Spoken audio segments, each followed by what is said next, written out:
need to stop overthinking things. It's my problem, man. My anxiety just kind of gets to me, you know? Are we live?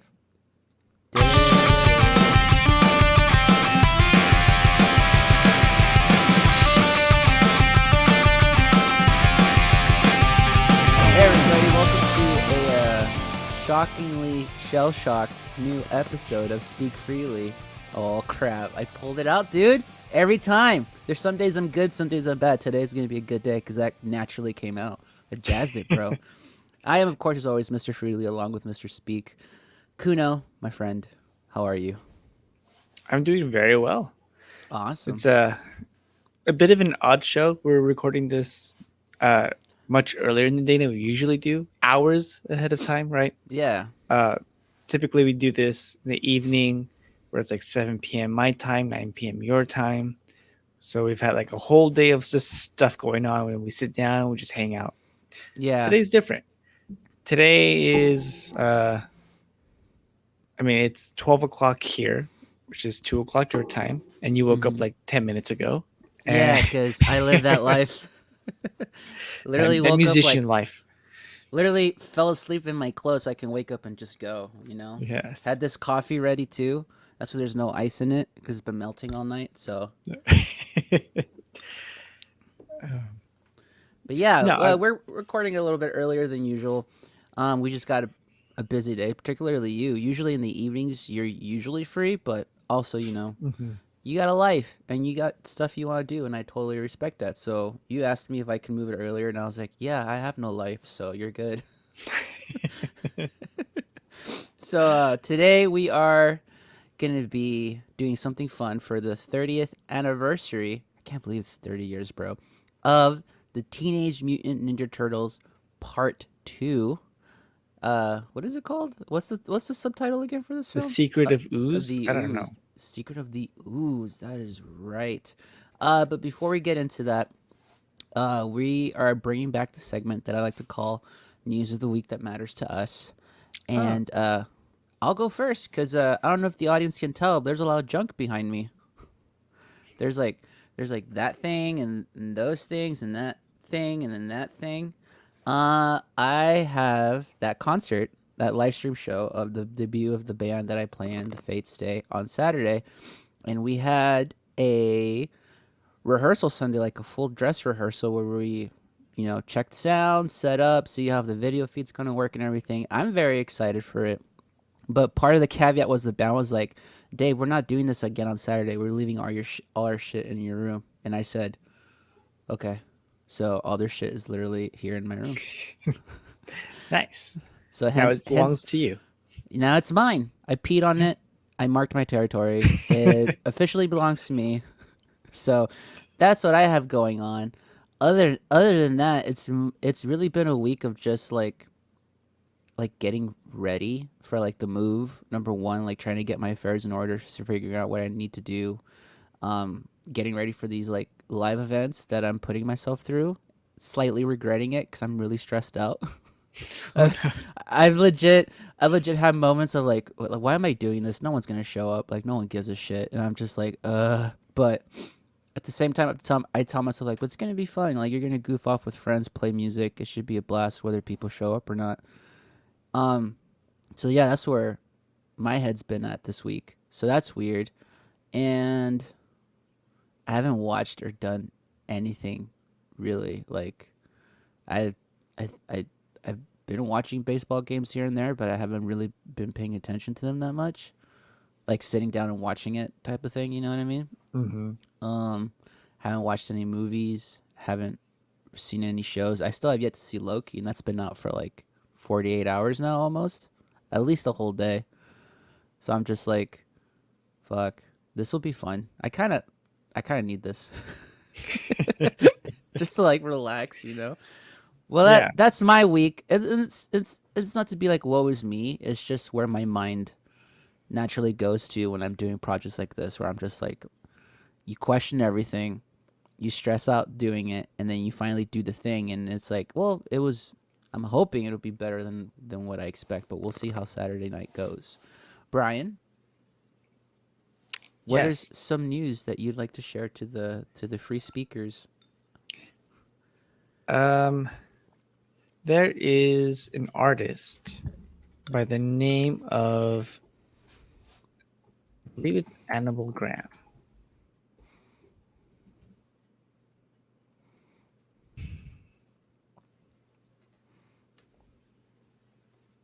Nope. Graham Annabelle? I forget. There is an artist whose names I forget. While I you're was not doing that, prepared for this segment, to be honest. Uh, Graham Annabelle. Yeah, that's opposite. Graham Annabelle. Um, I mean, are we ever really, to be fair, are we ever really prepared for anything that we do on this show? Not at all. Not at all. This is the nature of the show. You just Yeah. show up and you just start speaking freely. Yeah. Speak freely, my friend. Speak true. Anyways, there's this artist, Graham Annabelle. He makes little like sort of cartoons. They're like political cartoon style, right? But not political in the sense that you think of like in the newspaper. It just had little social commentaries here and there. They're all like very cutesy, very cheeky. And he's gonna have a gallery open up in Alhambra here in California this Saturday. And I'm planning to just go to the opening, buy a copy of the book that's going to be signed by him, and Awesome. then yeah, and then try to get back home and catch your show. Awesome. So you're not gonna watch the show because LA traffic. Uh, I don't. I was being facetious, by the way. I know you'll be there, but you said book, and that reminded me. A book I bought came in, and I think you'll find this interesting. And once I'm down there, if you want to read it, which I think you will, I recently acquired this book. Check it out, bro. Cheated: The Inside Story of the Astro Scandal and a Colorful History of Sign Stealing by Andy Martino, which was released, I think, literally yesterday or 2 days ago. So Nice. it's supposed to be a book about obviously the Astro scandal and how like Hmm. supposedly there's evidence now that they actually did cheat beyond their 2017 World Series, and he kind of goes into it a little bit, but he also gives a history of sign stealing and like cheating in general in baseball throughout the years and like the different methods and like why organizations and players feel the need to do it. You know what I mean? So I'm very interested to read it. I've heard many a thing about it. Obviously, any Astros fans fucking hate this book. Yankees and Dodgers fans really love this book, and critics in general, just like critics of books and like stuff like this, they say it's an interesting read at the very least. So I'm very excited to dive deep into that. But you said book, and I forgot to mention this. So I am very yeah, interested in that actually. yeah. Well, I'll definitely bring it for you once I move there for sure, Okay, and then you can sign it. I can I don't sign. know. Yeah, okay. Yeah, you sign it. It'll be worth something eventually. Dude, You can don't you want like you imagine? don't want Andy Martino to sign. You just want me to sign. I want you to sign it. Yeah. And you just put your name on it, but you put it with like your left hand. It's like this belongs to you know. That reminds me of a scene from Big Bang Theory where the guys are going to go meet Stan Lee, I think, or it was yeah, I think it's for Stan Lee, but they're all going to go meet Stan Lee at the Comic Con. I'm gonna have him sign my Batman book. He's like, but Stanley didn't create Batman. Because yeah, so no one gets Stanley to sign Batman. I'm gonna have the only Batman comic signed by Stanley. And the guys are like, well, now I want one too. It's like, oh, but now I'm not the only one. I think I vaguely remember that episode. Yeah. Anyways, Uh but speaking of baseball and cheating, have you heard of the Dodgers cheating scandal?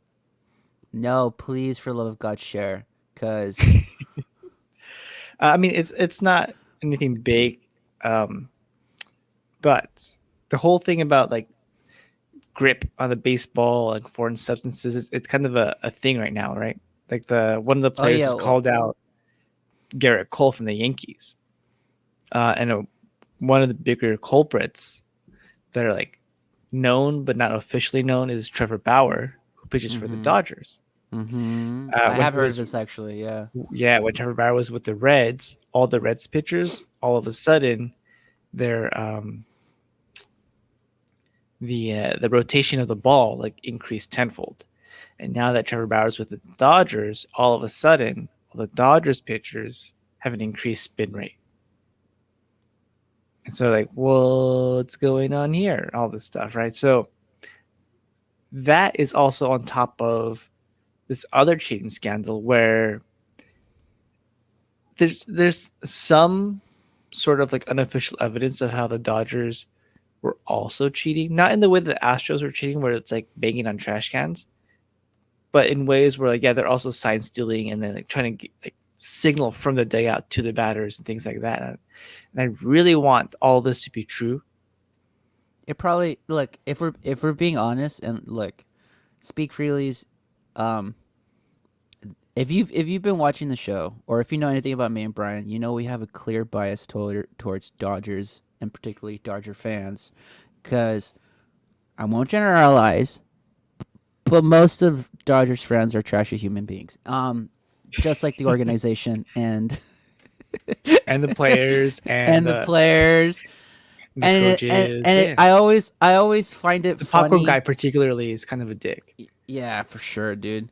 I always find it funny when big franchises like the Dodgers and Yankees are like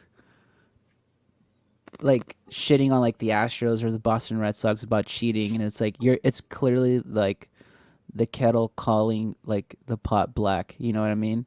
It's like Mm. it's like two different brands of shit telling the other shit, hey, you stink, and it's like, yeah, your shit stinks too, bro. You know what I mean? Like, say what you will about the money or whatever, like there's a clear indication in baseball that everyone cheats to some extent. The teams that don't cheat, genuinely speaking, don't win. That's just the nature of the fucking game. Now, I will admit, because I am an Astros fan, and it hurts to be an Astros fan right now, but I will admit the Astros did take it really far, and that's like the whole point of their scandal and why it's so big is because they started integrating like technology and like cameras and buzzers and trash cans. So I will admit, and that's why I bought the books. I really want to dive deep into like the whole scandal thing, because I know like there's like this weird acceptance in MLB of like, yeah, everyone cheats, but it's like how far can you cheat? And one of those things now that's coming out too is the whole substance thing about helping you with grip, helping you with spin rotation, specifically for pitchers, like what substances are okay, what are not okay. And there's a lot of stuff coming out right now about that, about like pine tar and like how resin's allowed and suntan lotions are allowed. If you combine those two on a sweaty day, it creates a really sticky substance. How like it's very, and dude, I've always said it about Garrett Cole, which has always kind of pissed me off about how his like snooty attitude about the Astros and cheating or whatever. It's so obvious the dude uses substance. Like you just have to watch him pitch.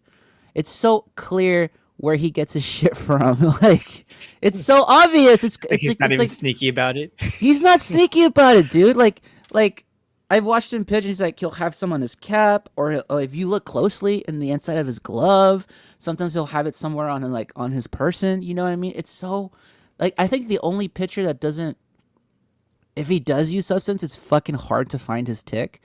Probably the only one that does it of any, and he's like the best pitcher of all time is probably DeGrom. Quite honestly, like it's very hard to watch that guy pitch and be like, where is he getting his sticky substance from? I don't think he legitimately does.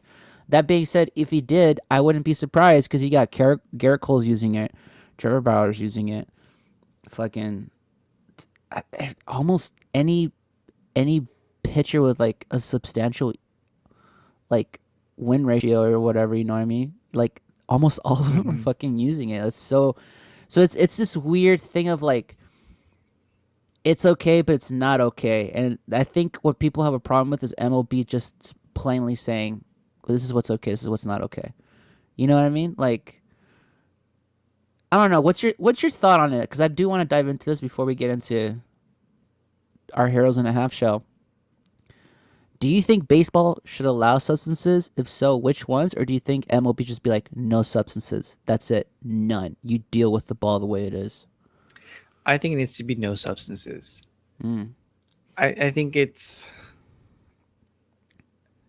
I don't know. It feels like the whole steroids thing. It's like if everyone's using steroids, like, is it still an advantage? And I would say yeah, because like steroids isn't going to affect everyone the same way, Mm-hmm. right? So where if you're trying to level the playing field, you're relying more on like that natural talent. Same thing with substances. Like not everyone's going to use the same substance, not everyone's going to utilize it the same way. So if you just take it away, then you're relying on like your actual knowledge and talent as opposed to like I don't know. It's weird, right? Because it's like with food. If you're gonna add, why don't I? It's like Mexican food. Okay. Just Uh-oh. my Tread lightly, bro. but my so like my personal experience with Mexican food is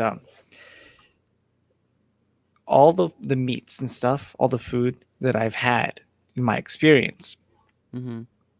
none of it's seasoned. There's no salt. There's nothing because what Mexicans like to do, and again from my experience, is just drench everything in salsa, in sauce, whatever. And so when someone goes into like a Mexican goes into like a Peruvian restaurant, I have like this nice, perfectly seasoned set of food, and all they ask for is like ketchup and like extra sauce and like hot sauce, and I'm like, you're ruining the food now. Like you're adding it's too much. Like, you're not relying on that natural like flavors of the perfectly cooked food. And then I don't know. It's pitching and the substances, all that stuff. It's gone too far.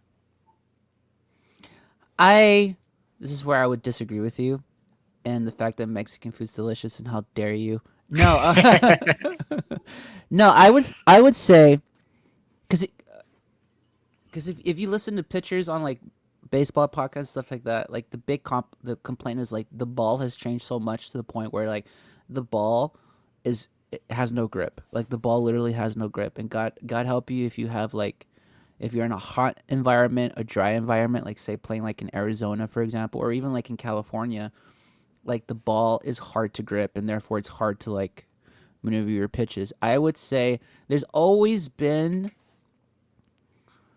like there's substances that okay because then the whole point would be if you say no substances, right, for example, then you can't allow suntan lotion on the players and if they're playing in a hot field because then they could take like a pitcher can take that substance and use it to their advantage and then you'd have a complaint and then you have a fine. So I think like straight up no substances for pitchers in particular I think doesn't resolve the issue.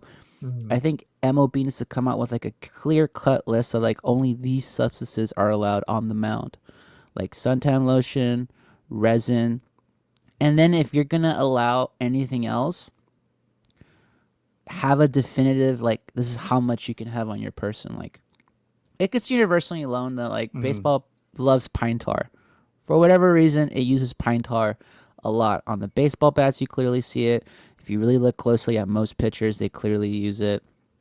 Pine tars everywhere in baseball. Okay, allow that. 'Cause that's kind of like a traditional thing too of the history of baseball.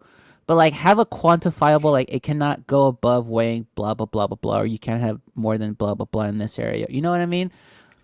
I Yeah. think Okay. I It's think like when you go on going an airplane, you can't have yeah more than like 8 ounces of fluid or something. yeah and because if again if you go straight up no substances then I personally think you run into the problem again of suntan lotion, which it's a ridiculous argument. Like the guy needs to protect himself from UV rays, but then like on a on a hot humid day or like I always distinctly remember I had a friend come with me once to Orlando from California. I won't say his name because I don't want to embarrass him, but he was so unused to the humidity that he would put suntan lotion in the hotel, come out, and immediately sweat off all the suntan lotion, and like his you could literally see droplets of white coming out of his skin because he was just so unused to that climate. Now imagine if a pitcher's like that and he's like I don't know from Arizona or somewhere that's dry, and he goes to play in like with the Marlins or whatever, and he's sweating, and he wipes his hand like this, and he grabs the ball, and there's a no substance allowed thing. Immediately, you're gonna have a fucking issue. Like, cause there's no way. That's just the way baseball is. Like, of course, like a manager's gonna be like, hey, he wiped. He's using you know what I mean? And I don't Hmm. think that's also the solution. I think MLB just needs to like, get off its ass and just be like, this is what you can use, Anything else beyond this, immediate fine or suspension or whatever. I don't know what they would do. Probably a fine. That's all MLB does. There's not really repercussions in baseball, unfortunately. They're saying it's a 10-day suspension. I mean, that's usually like how long does a pitcher go without pitching again? Yeah. Once every 5 days. Yeah. So 2 starts. Ooh. It's like and this hurts me to say, but I agree with the fact that like in baseball, there's not really repercussions. Like once you're in the boys club, it's pretty hard to get out of it. Like AJ Hmm. Hinch, for example, gets quote unquote fired from the Astros, right? Where is he? Where is he now? Working for the Detroit Tigers as their as their coach, as their GM. Like where's the and like he gave the city a 2017 World Series, but like he was clearly complicit in the cheating. Like he clearly knew about it. But like, where's the repercussion for him? He had a year long vacation. Ooh, you know what I mean? Like, Hmm. and he came right back to work. Same thing with like well, what's his face? Coltron, Coltron. I forgot. Am I saying his last name right? I think it was the the batting coach for the Astros, and then he went to go work for Boston, and then they fired him, but he's working at Boston now. So I think you say Alex Coltran. Cora. Cora, I think so, right? Is it Cora or Coltran? It might be. Yeah, Alex Cora is the manager for the Yeah, Red Sox. yeah. I mean, it's just baseball needs to like not be scared and be like, this is what it is. You know what I mean? But Hmm. anyways, let's have some fun. So, ladies and gentlemen, I hope you enjoyed baseball talk with Speak Freely. That was a long discussion on baseball. We are about to hop into TMNT 2. And real quick, just a quick history because we've been going now for like almost half an hour. Real quick, what's your history with the film? When's the last time you watched it? And yeah, go. Oh man, last time I seen The Secret of the Ooze. I don't know. It must have been. I know I bought it on DVD, so it must have been around that time, maybe 2021. So about 10 years ago. Um, I remember growing up watching it all the time. Uh, and one of the characters, Kino, right? I think he's Filipino, maybe. He, It's not very clear in the yeah. film. But I remember seeing him like, oh, like that guy kind of looks like me, and feeling kind of like I don't know, like invested in like in his story. Like I know it's like it's about the turtles and stuff like that, and but seeing someone like that in a movie like that uh, really resonated with me. So it's always been one of my favorites. Brilliant. Um, yeah, as a kid, my thing as a kid was the Teenage Mutant Ninja Turtles. Like I loved them to death so much. I was TMNT everything. I had TMNT toys, mugs, plates, anything that like they slapped the turtles onto. I immediately needed it as a child because I was like Underwear, all this stuff. legit. Like I was Yeah. like a hardcore fanboy for TMNT as a young kid. I remember this movie was revolutionary for me because in my young mind, and this movie came out 30 years ago, right? So we were 3. In my young mind, when this movie comes out, I'm like, this confirms that the turtles are real. They're real. They're on the screen, bro. Look at them, flesh and bone, and they're real. It's not just a cartoon. It's not just a cartoon. And my parents always lovingly, when the whole family's at the house, loved to tell everybody. When I was a kid, I would stop over like sewage, like those like sewage lids, and I'd be like, "Hey, Michelangelo. Hey, Leonardo. Have a good day," and then walk away like, "Yeah, they heard me."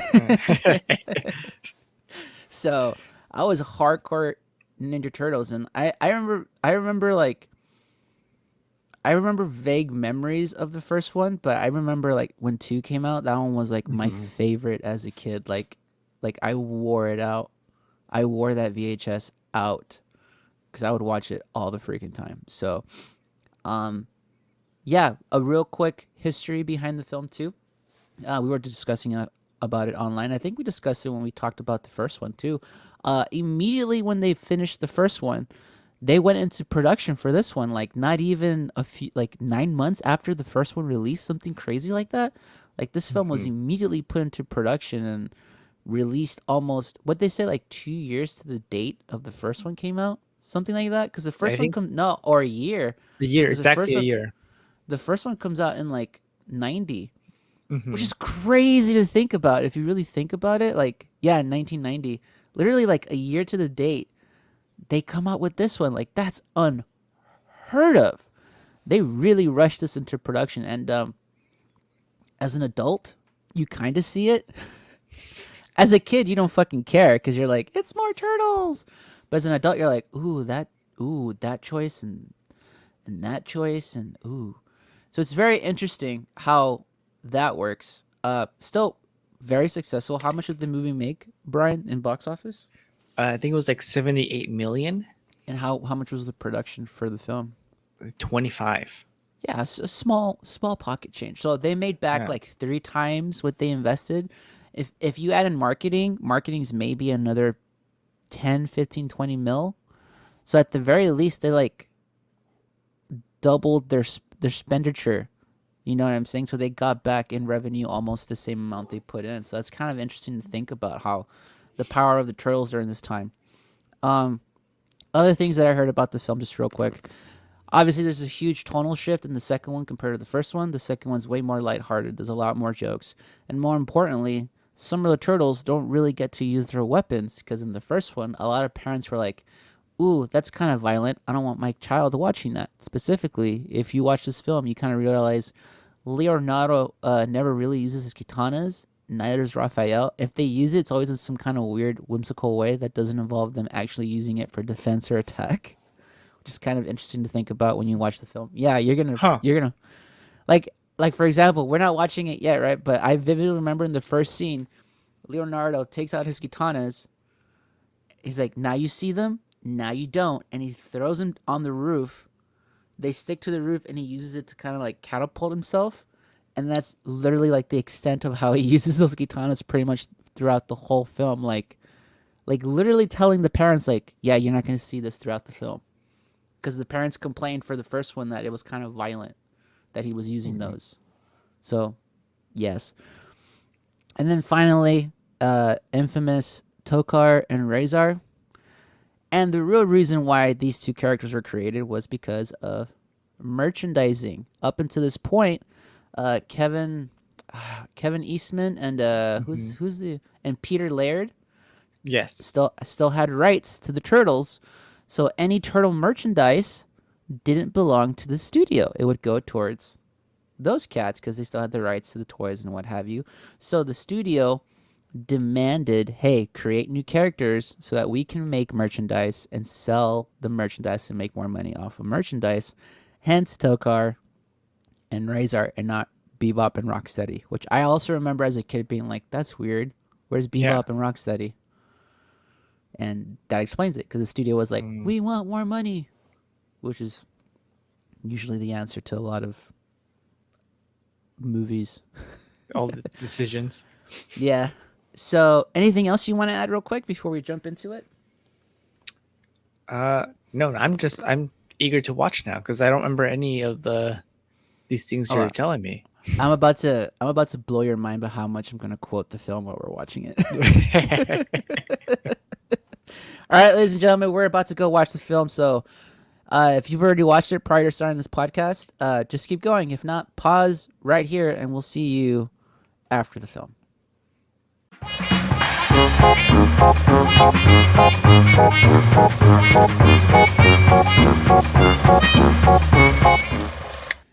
And that was Teenage Mutant Ninja Turtles 2: The Secret of the Ooze. And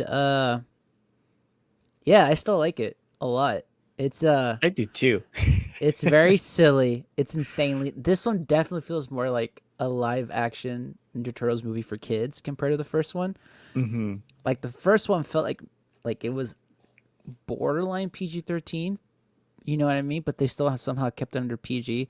But this one definitely, you definitely feel like if it wasn't for the live action scenes, maybe it probably would have leaned towards G if it wasn't live action. What did you think of the film overall? I loved it. Right? Like I mentioned before, it was like 10, 11 years since I've seen it, but I I mean, you and I were both laughing like the whole movie. Yeah, we were You giggling were, the whole time. Like, oh, yeah, that beat is good. Oh, I like that that's bit. good. That's funny.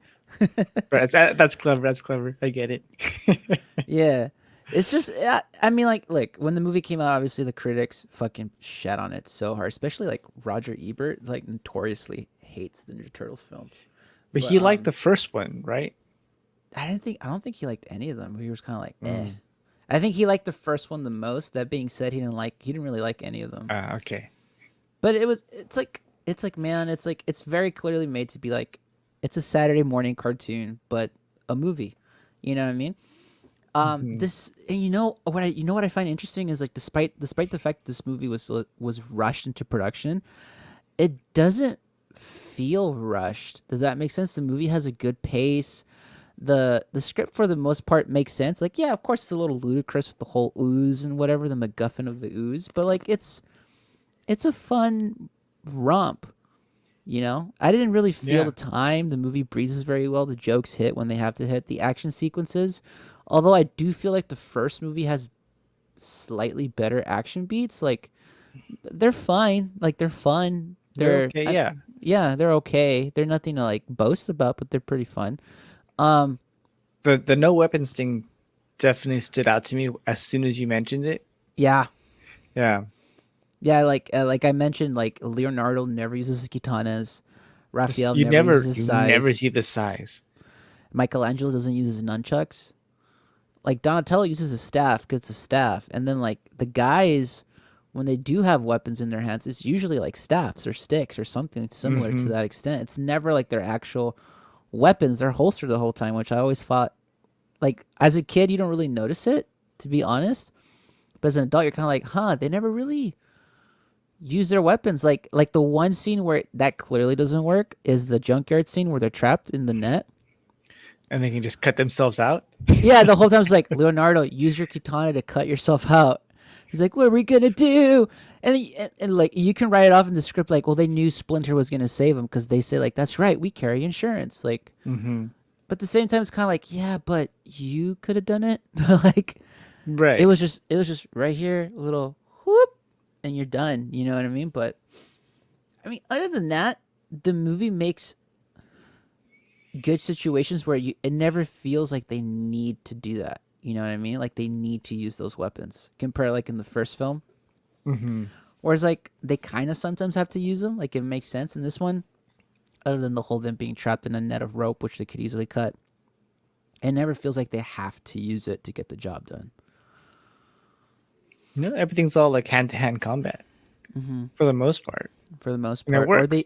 or they use their environment in silly ways, which makes a joke out of everything, which is kind of Yeah, fun. I like it. Yeah, Yeah. it's the sausage, the yo yo, that kind of stuff. It's cool. Yeah, it was fun. I can especially see like as a kid why I would think that is really cool. It's like, oh, using the yo-yo to like beat up people. That's Oh yeah. awesome. Oh, he's using sausage links to like scare people off. Yeah. um, what'd you think of like the script and the overall like the progression of the film and the world? There's a little bit of world building, not a lot, right? But there's a little bit of it in here. There's a little, yeah, it's I think if you're gonna sit down and really like analyze it, you're gonna find so many flaws. Mm-hmm. That said, while you're watching it, it doesn't really it doesn't really affect the story at all. It doesn't diminish the movie at all, I think, right? If you're gonna sit down, it's a 90 minutes, a very quick 90 minutes. I don't think you have time to really sit down and analyze like what's wrong with this film Mm-hmm. as you're watching it. Yeah, and I don't think there's something to be said how like a movie can serve a lot of purposes. And I don't think this movie is meant to be anything else other than entertaining for the whole Oh family. yeah, definitely. You know what I mean? It's not meant to be like this deep, and not to say that kids movies can't be that. Like obviously we have Pixar that's proven that point that like you can make like a quote unquote kids film and make it very heady. But then even that argument, I would say sometimes like depends on the film. Like there's clearly some films that kids gravitate towards more with Pixar, as opposed to like that adults gravitate towards more. You know what I mean? Like you Hmm. ask like a young kid or whatever, like what Pixar movie they want to put on, like they'll probably say something Frozen, like Cars. like Cars or Toy Story, the first one. You know what I mean? But you ask an adult, like it was like, oh, maybe Ratatouille or Incredibles or like Soul. You know what I mean? The more like or Inside Hmm. Out, like the more like quote unquote adult themed movies. You know what I mean? Like Up And yeah, and or like Wally. not to say that like a kid can't be entertained by it. Obviously, like a kid sees cartoons and they go, ooh, cartoons, right? But like my limited experience with some of the kids like I know and deal with, like my younger cousins or what have you, like they lean towards like Cars, Toy Story, maybe Incredibles. You know what I mean? But like Wally, they're not gonna pop in Wally all of a sudden to watch that film. You know what I mean? They're not really gonna pop in Ratatouille. They only You know what I want the mean? first 10 minutes of Up. Yeah, that's what the kids want is those Yeah. first devastating 10 minutes of up. But you know what I'm saying? Like even that argument, like sometimes like adults make that argument. It's like, well, Pixar is kids movies for adults. It's like, but if you really sit down with like a kid, like most kids don't really want to watch that film again. Like they'll lean towards like a Cars or a Toy Story or maybe Incredibles because kind of like action hero y. I You know would what I say mean? they would probably like lean outside of Pixar, like with Frozen or Moana, Yeah, exactly. More you know? especially that. Like I know I have friends with like young daughters, and I'm like, when you put Disney, what do they always want to watch? Like Frozen, Moana. I'm like, what about Pixar? It's like very rarely. If they watch Yeah. Pixar, maybe like maybe Toy Story, maybe, but like for Pixar, it's not their go-to as kids. Like they want to see like Moana, Frozen, Frozen 2. Hmm. You know what I mean? Cuz that those films are like heavily more towards kids. Not to say that adults can't enjoy them either, but it's very clearly made with kids more specifically in mind. Whereas like Pixar, you could make the argument it's a kids film, even though I personally would say it's an animated film. It's not really a kids film. Like kids Mm. can watch it, doesn't make it kid centric. You know what I mean? Whereas like this movie Right. clearly is a live action movie that was clearly made with like kids in the mind. You know what I mean? Like it's silly, has a bunch of silly jokes. The turtles are always having fun and being goofy, and like the action's not super complicated or violent. You know what I mean? It's got a big, scary bad guy at the end, but like even the bad guys are kind of goofy and silly. You know what I mean? Like Hmm. it never ventures towards like, but adults. It's made for adults too. You know what I mean? Because I feel like sometimes in movies in general, like if you do make a movie with like, but it's made for adults too, then usually that movie tends to lean towards like it's more for an adult to enjoy than a kid. Like a kid's not going to be heading into a film for like heady themes or like what does it have to say about life and existentialism and what does it mean to be an artist? It's like no, a kid just wants to see silly jokes and like kids are pure id. Like they don't think about that heady stuff yet because they're Hmm. cognitively they're not there. They're not gonna go into Ratatouille to be like, oh, like art can come from anywhere, like small beginnings. It's always like, oh, a little silly rat makes food. You know what I mean? Like, Yeah. I don't know. Oh, his And like, brother eats whatever he wants. yeah, haha, I have a brother like that. Haha, that's you, Yeah. Jeff. Ha ha ha ha. You know what I mean? Like, am I being fair or am I being too harsh? Like, No, I think you hit it on the nail. This is exactly what the film is. And it's more so than the first one, right? It's completely geared towards children. yeah, like everything about it just is like it's for kids. And the Yeah, jokes are like, it's like every 5 seconds there's a joke. yeah. There's like a silly pun or like a clever little bit. I like our favorite. My favorite one is like, and I always quote it with my friend Ryan, where he's just like, "Yeah, it's quiet. Yeah, a little too quiet. Well, that was easy. Yeah, a little too easy. Hey, look, there's Raph. Yeah, Yeah. a little A too little Raph. too rough. Like it's just funny. It's just like Yeah. goofy. Like the So first two jokes, like borderline, like it's cheesy, but kind of cheeky. Like, like they're kind of making fun of like that sort of joke, right? But then mhm. that third beat where, yeah, it's a little too rough. That to Yeah, me was like, okay, like it it all works. yeah, it all works. It like Hmm. it builds up to the joke, which is Hmm. kind of really clever for a script that Yeah. was made in like a few months. To be honest with you, um, Can but you yeah, imagine having to like sit down and like write the script and just having like the best time of your life writing all those jokes down? say so. Anything that comes up, you're like, well, we'll give it a shot. Let's see how it goes. Yeah, if it makes us giggle, put it in the script. Like we got Yeah. to punch this up. So yeah, it is kind of miraculous how they literally made this film in a year. Like they made a script, they put it into production, post production, composition, all this stuff, and then edit, cut, release it. A year from when the first one was made. And it wasn't even like they filmed these back to back, like a Lord of the Rings or whatever. It was literally they made the first one, and they were like, the first one's a hit. We got to make that second one. Oh shit, we're not ready. Well, get ready because we're doing it in a year. Like that's kind of incredible, man. You don't really Hmm. hear about that like at all. That's kind of rare, really Yeah. rare. And it works. I think it still works. I think it still works too. I mean, I can see why like Roger Ebert, rest in peace, hated it, but it's not Mm. for you, man. Like it's not for Right. you. And that's okay. Not all movies are made for Everyone. everyone's taste. Yeah, art is subjective in that sense.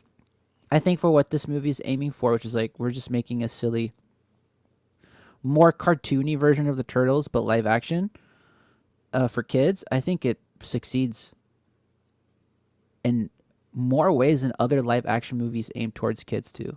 You know what I mean? Hmm. Because it doesn't it it's sillier, but it doesn't feel dumbed down. Does that make sense? At Yeah. Oh least to yeah, me. definitely. Yeah, they're never talking down at the audience. You know, a lot of especially nowadays, just content that is geared towards children Mm-hmm. really dumps it talks to you as if like you don't know what the fuck you're talking about. Mm-hmm. I think Dora the Explorer is like one of those where like I get what it's trying to do, but it just feels like I don't know, like can you show me the map? And there's like a huge map in the background, like Yeah, like right here, right here. where? What? Oh, there's the map. Good job. And it's like you get it. It's made for like toddlers or whatever developing babies. But Mhm. like we It's watched these films when we were like 3 or 4 years old, and like we got yeah. it as kids. Like of course, like as kids, like some of the jokes may have gone over our heads or whatever, and that's perfectly fine. But like you and I were talking about this too. Like out of all the Turtles films that came out, like this is the one we as kids gravitated towards Hmm. the most compared to like 1 and 3. Yeah. Like I know like I have scenes from this movie still heavily ingrained in my brain compared to like the first or the third one. Like the third one, I barely have any recollection of it, and I've seen it numerous times. I barely remember it. The number one, I have a couple of scenes, and we talked about it when we watched the first one. Like there's a couple of scenes that are really engraved in my head, but like this whole film, number two is like heavily like I Yeah. wore out the VHS for this film. Like I legit like I would pop it on every day, and like as a kid, kids still do that. Like there's certain movies that just pop in, and it's like play it again, Hmm. mom. And God bless parents for putting up with it. Because can you imagine watching this film on loop for like a week? Yeah, I can. It's like right like next week I'll probably do that. Yeah, just to have it on the background. Yeah, why not? Yeah, I think this would work really well in the background. I think it would too. Because you could just easily just like, huh, then go back to what you're doing. Yeah. Yeah. Any other thoughts about the film? Um, it makes me really excited to watch the third one now. Yeah. Yeah, because like you were saying, the third one, I remember when it came out, I was super excited because they're like in samurai gear. Yeah. And I was like, oh, like they're advancing from ninjas to samurai. That's pretty cool. Yeah. Yeah, but it like Yeah. I don't know. I don't the plot. I think they go back in time. But I'm not sure what happens. Like, Oh. Uh. Yeah. Let's quell the excitement a little bit. oh, okay. Just a little bit. Just No, a but I little am bit. excited to watch the third one because I I am very I excited want to to watch see it. how it holds up. Oh, oh, sweet, sweet Kuno, my dear Kuno. Speaking of Kuno, let's talk about Kino. Uh, Yeah, Terrible character. I did not like him. I'm sorry. no. He's Uh, the beginning of this episode talked about how like it was really cool to see someone who looked like that on screen and being super excited about it. Watching it now with 2021 eyes, yeah, not so much. he's kind of Not so a much. he's kind of a dick. I don't think he learns a lesson at all. I don't think he does either. Up until the very end, he's constantly making things slightly worse. Yeah. He makes a somewhat. It's not even a sexist joke. I guess like body shaming joke. The body shaming joke That's the right off the first thing bat. we're introduced to. He's a pizza delivery guy. He's catcalling a lady. The lady goes, "In your dreams," and he says the body shaming joke, and it's like, oh wow, you're kind of an asshole. All right, that's our Yeah. first introduction to you as a He said, character. yeah, well, in my dreams, you're going to be a lot slimmer, kind of thing. Yeah, yeah, something like that. It's bad, and he's very clearly like he's obviously a very gifted fighter, but he kind of Super uses it. arrogant. Yeah, super arrogant. Um, he's always kind of making situations worse for the turtles, even to the very end when they finally got Shredder in a corner where they won him, and he's like he still makes things worse, and he's very like impatient. He's kind of like Raphael. I guess Raphael, if you want to make an argument, he grows a little bit seeing how Kino is, because Kino kind of has like Raphael energy from the first one, who's Hmm. very impatient. He just kind of goes head first and he kind of makes situations worse. Even though Raphael does that again too in this film, I will say that the character development from the first to the second doesn't really carry over. They're still kind of the same from the first a little bit. You know what I mean? Right. Um, which is fine because the movie's supposed to take place immediately afterwards, after the first film. So it's like, oh yeah, of course, like they haven't had time to like really sit down and like meditate on what's happened and like really try to move forward as characters. But I mean, but at the same time, it's like when you watch the cartoons, like yeah, of course, like they don't change in the cartoons either. They're always the same Yeah. because it's serialized. So it's like yeah, you know who the characters are and you watch them for that. I don't know. Maybe I'm just rambling. Maybe I'm just speaking freely. I see what you did there. All right. Any last thoughts from you? Besides Kino, I didn't like him. Being an asshole? Yeah. uh, April, let's talk about April a little bit. What do you think oh of yeah, her character? I like this actress a little bit more than the first one. I think she's not the damsel in distress. She's just kind of like this a legitimate supportive character for the turtles. Like she's just there to support them and help them out in any way she could. She's a little more tame Yeah. than the first movie. Does that make sense? I don't know if that's the Hmm. word I'm looking for. I was struggling Oh, to find the word too, but I know exactly what you mean. you know what I 'Cause mean? she seems a little more, like you said, like subdued, but not in a Yeah. way where like she's incapable. Like she's completely capable and she's in control of like all aspects of her life. She's a lot calmer. A lot calmer, yeah. Yeah. Which I mean, compared to the first one, the first one gave It's a little too gung ho in the first one. yeah, almost like a little like more anxious energy, I guess you could say. Hmm. Whereas like this April definitely feels like a lot calmer. She doesn't feel so anxious. Like she's still like that reporter who's trying to get the news story, but she's not aggressive about it anymore. You know what I mean? Whereas like the first Hmm. one was really aggressive. In terms of getting the scoop, not like in character. Like the but I don't know. Like yeah, the energy is completely the best way I can say I guess is calmer. She's a lot more calm in this film compared to like the first April in the first film. So um and no Casey Jones, Yeah. which I always find odd. I think they said, if I remember correctly, and this is with a grain of salt, right? Because this is just articles that you read on the internet. Parents didn't like Casey. They thought he was kind of like too violent, too much of like a douche in the first film, so they just didn't. They don't talk about him in the second film. They don't mention him. He's nowhere to be found. He's just kind of non-existent. So I find that a little odd, I'm but okay with same, it. yeah, but it's like you said too, and it's like I mentioned, like the first one, the big thing parents didn't like was they felt it was too violent. So they got rid of the turtles' weapons, like in the sense that they're sheathed the whole time. They don't really bring them out. Hmm. They got rid of Casey Jones, and April's a lot calmer. So Yeah. and the turtles are way sillier. And okay, I mean I think it works Yeah. personally. It's still my favorite of of the original trilogy. You? Well, we gotta watch three, right? But Yeah. But of the first two, definitely the second one. yeah, it's just fun. It's just a fun little like, ha ha ha, and then you're done, and that's it. Yeah. Like it's fine.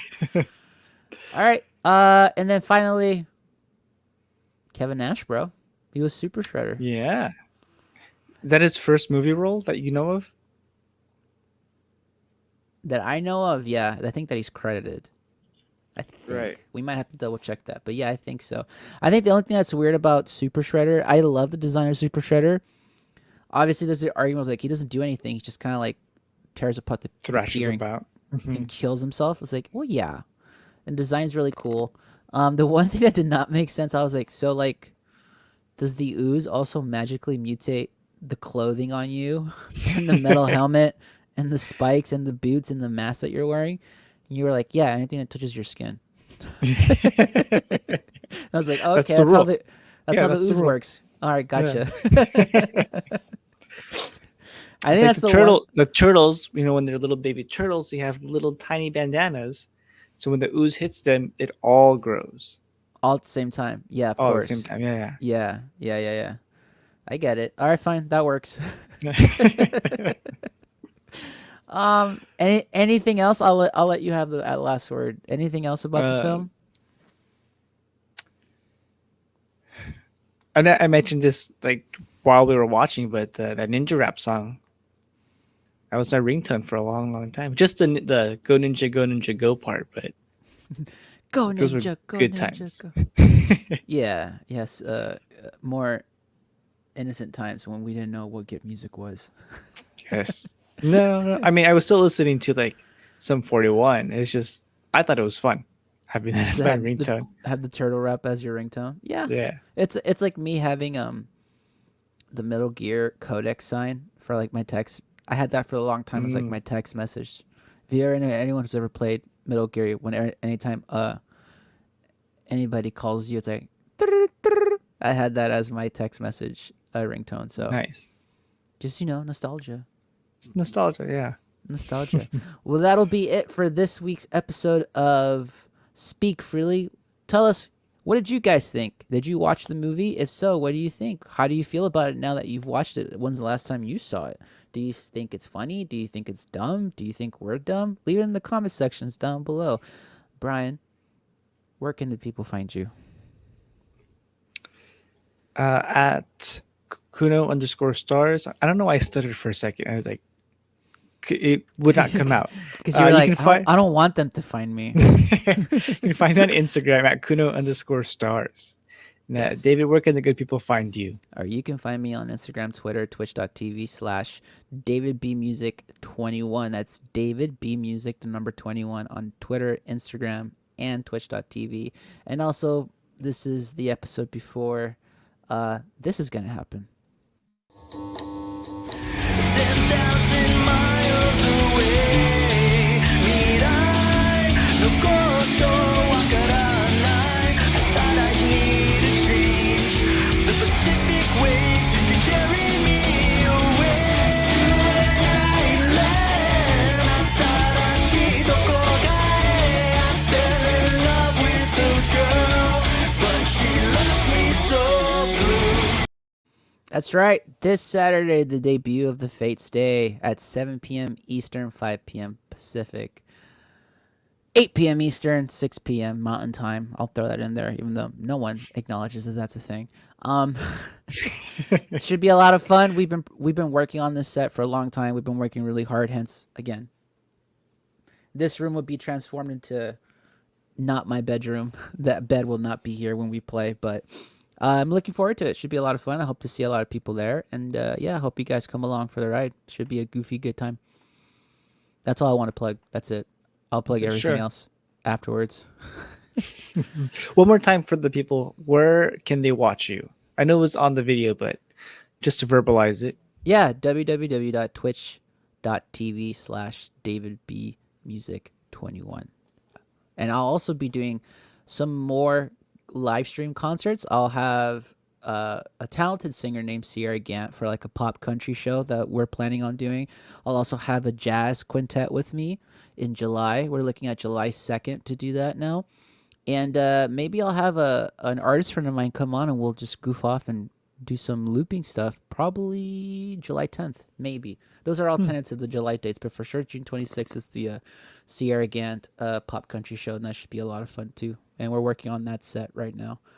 Right now, though, all my focus on Saturday, so hence the stress.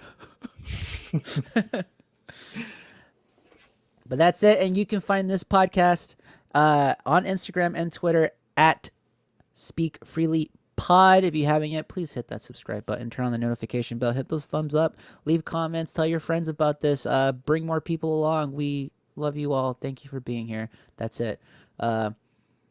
You know what, dude? We gotta say Cowabunga. That just sums it up, right? I feel like we got Yeah. to.